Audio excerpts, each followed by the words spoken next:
Today we're going to talk about food as a treat for, well, anything really, as a bit of a coping strategy sometimes. We'll talk a little bit about as to what the sort of negative impact of that can be, and then steps that you might be able to take to sort of perhaps either think about it differently, or in fact, if it is a real problem, sort of take some steps towards correcting it or having a different sort of relationship with food in that way. So let's start off and talk about why we use food as a treat in the first place.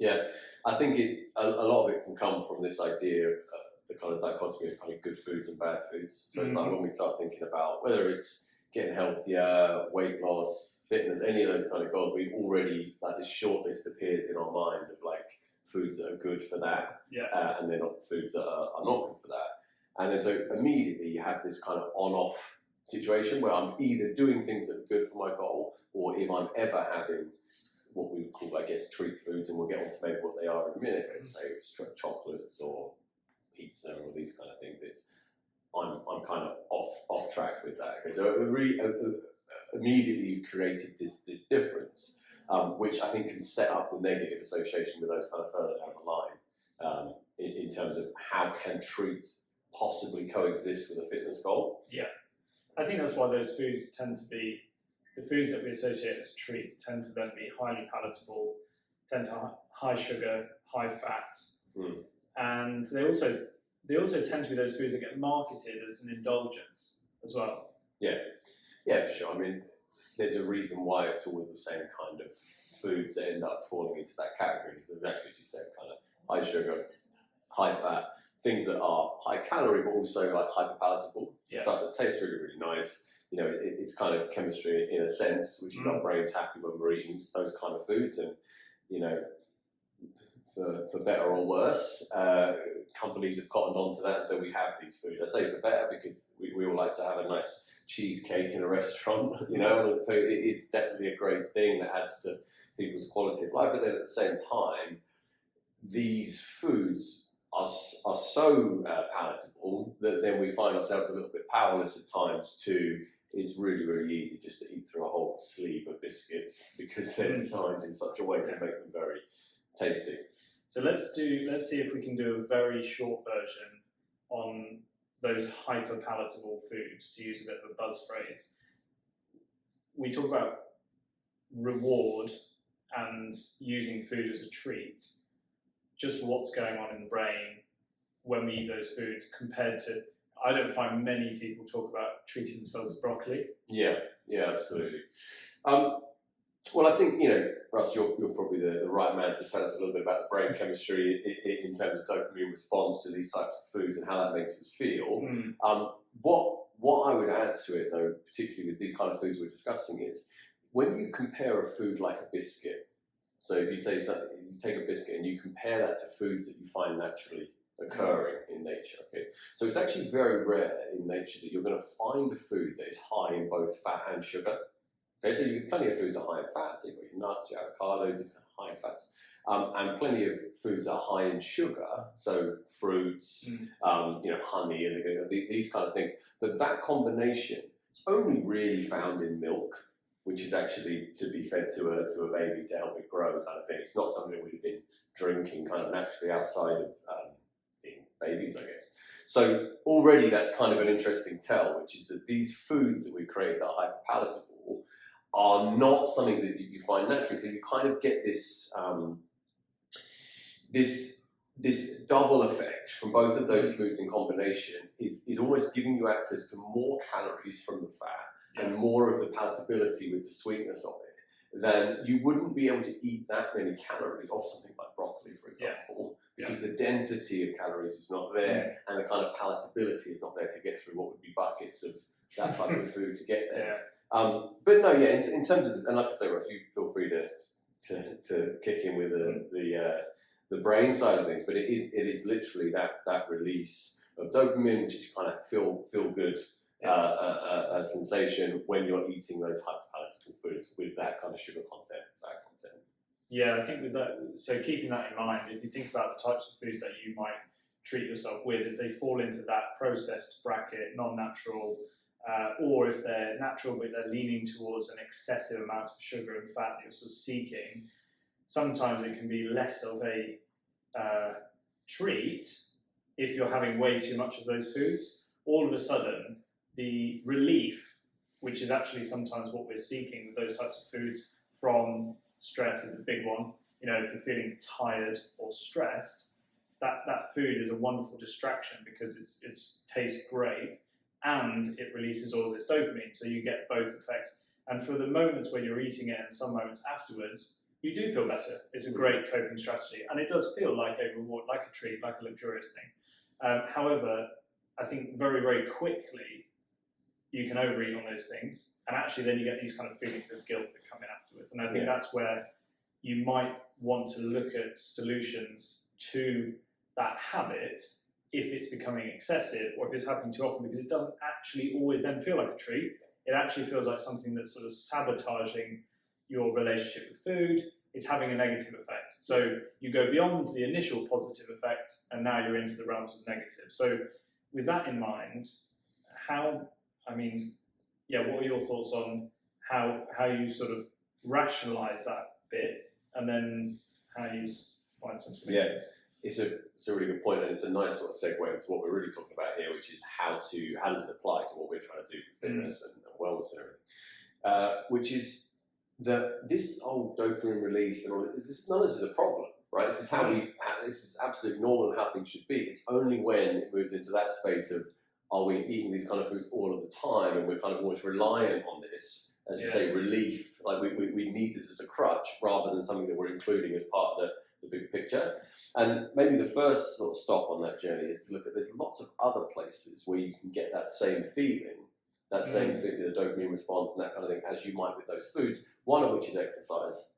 Okay, so not just the physical act, like physically taking part in exercise, but also that feeling you get of progressing in the gym. So literally, I'm doing better than last time, like feeling like you're improving. And other things outside of fitness as well, like spending time with friends, doing other things in life that give you that feel-good factor. So often, when you find there's an over-reliance on something like processed foods, it can almost be a remedy to that. It's looking to diversify where you're getting those feelings from. So straight away, if we're in the regular habit of going to the gym and it's like, okay, 4 or 5 times a week, we're getting that nice hit of, I feel good today, I started my day with a run or whatever it is. I'm not necessarily looking for that sweet fix of a pastry or something straight away to give me that feeling, because I've already actually had that from something else. So I think that's the first junction. And where that then leads to is back to this word of treat, and what does treat actually mean as part of all of it. I'm a big believer that the ideal balance of this would be that there are those kind of foods being included routinely, to an extent as it's having a cheesecake or chocolate, whatever it is you want at them, say that weekend, for example, as a routine part of your lifestyle, where you've got Monday to Friday, you're generally trying to eat as healthy as you kind of can, you're going to the gym, you're getting that feel-good factor from that, and then at the weekend, when you're having your dessert, or actually maybe you've gone out for a bit of pizza with friends or something, you're also then feeling good about that engagement. And you're getting that good feeling, not just from the food, from the social interaction, and you can really feel like actually you can kind of have it all. Because you're getting various different sparks of that feel-good factor throughout the week from different stimuluses, and you don't have to feel when you're having that pizza at the weekend, like, this is the 3rd time I've been out this week, or I'm hungover from yesterday, where I'm, then it doesn't feel good and like a treat. It feels like I'm doing too much of this. I'm blunting the response to this stimulus. No, I think that's a really interesting point, isn't it? That idea that it's a perfectly normal thing to do. It's a perfectly normal part of how we react to foods. They're good foods to have in a normal, balanced diet where you've got a good, healthy relationship with your diet and with the foods you're actually consuming, and it enables you to not become nervous or neurotic about social eating, that kind of stuff. It allows to be a part of it. But that is a very good point, because I think if I think about times when that reliance on those treats has gone up, there isn't the space, either because of stress or time in the rest of the week to get the dopamine in other ways. So you're not looking to maybe, just as a take home, it's a perfectly normal process. If you notice that it's happening too much, what you're really looking to do, we think, is reduce the reliance on it and bring it into line with something that's proportionate alongside what fuel you actually need to fuel yourself, and also what's kind of healthy relationship-wise.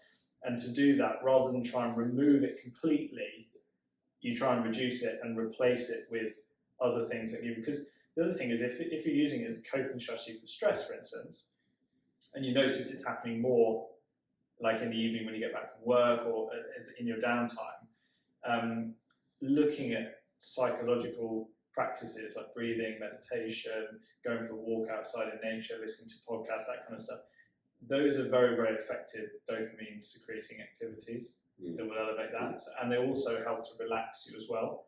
And actually, the idea of like spa type treatments, massages, taking a hot bath, like these are great, great, but we're sort of turning them down in favor of just habitually going in the fridge and doing these things without really thinking about these other solutions. So maybe that's a take home. Absolutely. I think to build on that, there's often this it's almost what will you address first, right? Because if your work and life is in such a stressed situation that you're finding yourself coming home and going straight to the fridge and trying to go for these hyperpalatable foods and caffeine as well, right? Your day is punctuated by coffee and these kind of things to keep things going. You might look at that and go, I need to drink less coffee and I need to have less processed food, but it's almost like, well, maybe if you actually sorted out why the stress was there in the first place, that what's causing you to feel like you need to go for a coffee at 4 o'clock in the afternoon, or what makes you come home and be so exhausted and want out of that you want to dive into a tub of ice cream or whatever. It might start from some of those practices you were describing to reduce the stress, or even am I actually working too much, or am I stretching myself through social obligations with different people or whatever. And maybe the first thing to do is maybe address that, and then you'd find that you were actually having to go to these things a little bit. So it's probably not one or the other, it's probably a combination of two, but I think it's a cycle that creates. Just in terms of take homes, as you were saying, I completely agree with yours, which is that the stress of feeling like anytime you have chocolate or pizza that it's bad, it's almost what leads that to then kind of the rebound cycle. Yeah. So always with my clients, whether it's weight loss or just health or anything else, I actually try and really, from the beginning, carve out where is this stuff going to exist within the plan. Now, some people will want more of it, some people actually, I don't really want to eat much of that stuff anyway, but more than happy for many of my clients to actually have an opportunity in their typical day where there might be a bit of chocolate in the afternoon, maybe a few squares of chocolate or a little Freddo, a small manageable piece of that, alongside with something more protein and more nutrient quality as well. But by having that instance of you can still have this food, you then have that bit of chocolate, and rather than feeling guilty and bad about it, so actually this is useful because it's keeping my adherence to the rest of the plan. I still get to eat chocolate, I'm losing weight, and I don't feel like a terrible person every time I have a bit of chocolate, which is a much better approach than going 2 weeks without any. And then being completely fed up by it, and then ending up binging out on loads of chocolate and being like, right, that's the end of my diet, I've ruined it. Yeah. So whether it is factoring a little bit in every day, or whether it's factoring at the weekend, I'm going to have a meal out with my friends and accommodate around that a little bit, it's worth building in where are these foods going to exist within your diet, rather than just playing the waiting game of completely restricting them and waiting for it to all go wrong at some point in time. Yeah. If it's possible for discussions around these sorts of topics to sound over-idealized. Like as soon as you've heard this idea, then that will solve the problem. And I agree if you're cynical, because I think it does take a bit more than that to solve these problems. Because sometimes these habits have such positive benefits initially that they are actually giving us some. They're effective, and so they're hard to let go of. I would recommend, if you listen to it, you understand it, but you're cynical about how effective it will be, or if you'd like to try it, but you're feeling like this is not going to work if I just do it on my own, the chances of you successfully making this change will go through the roof if you share with someone or talk to us about the fact that you're going to try this. So if you are feeling a bit cynical about it, talk to us about it.